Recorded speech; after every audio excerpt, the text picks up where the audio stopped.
एक अभी हमने मामला टेकअप किया, कोई भी सरकारी कंपनी हो, अगर उसका एमडी मेरिट पर बेहतरीन एक उम्मीदवार को तैनात नहीं किया जाता तो उसके क्या कॉन्सिक्वेंसेज होते हैं कंपनी पर।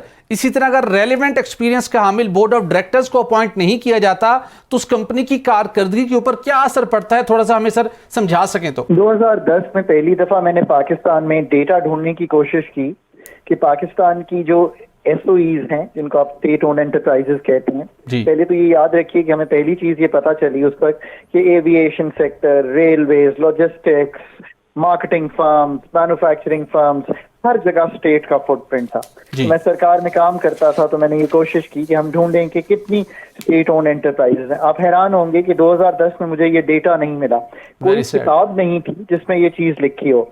हमने 2011 में पहली दफा ये किताब लिखना शुरू की और 2013 में पहली दफा ये बताया मुल्क को कि 212 स्टेट ओन्ड एंटरप्राइजेस पाकिस्तान में मौजूद हैं। उसमें से 85 ऐसी हैं जो कमर्शियल एंटिटीज हैं और 85 ही उनकी सब्सिडरीज हैं, बाकी सेक्शन 42 की कंपनीज हैं।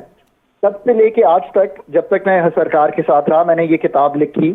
अब एक 2020 का डेटा आप कोट कर रहे हैं जो कि अभी भी 2 साल पुराना है और हमें इतने बड़े लॉसेस दिखाई दे रहे हैं। आज भी 212 ही हैं एंटिटीज। अब उसमें हमने उस वक्त सजेस्ट किया कि पाकिस्तान की इनके बोर्ड जो हैं वो अलहदा लगाइए, यानी कि इंडिपेंडेंट बोर्ड लगाइए, प्रोफेशनल्स को लाइए, पर हम ये कामयाबी से नहीं कर सके। One has to be honest about it.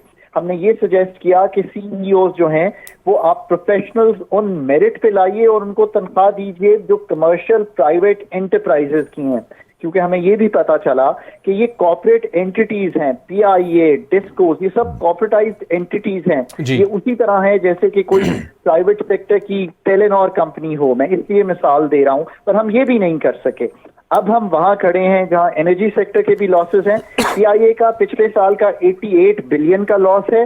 इन 6 माह का लॉस जो अभी गुजरे हैं 2023 के जून में खत्म हुए 60 बिलियन का लॉस है, बल्कि 61 बिलियन का।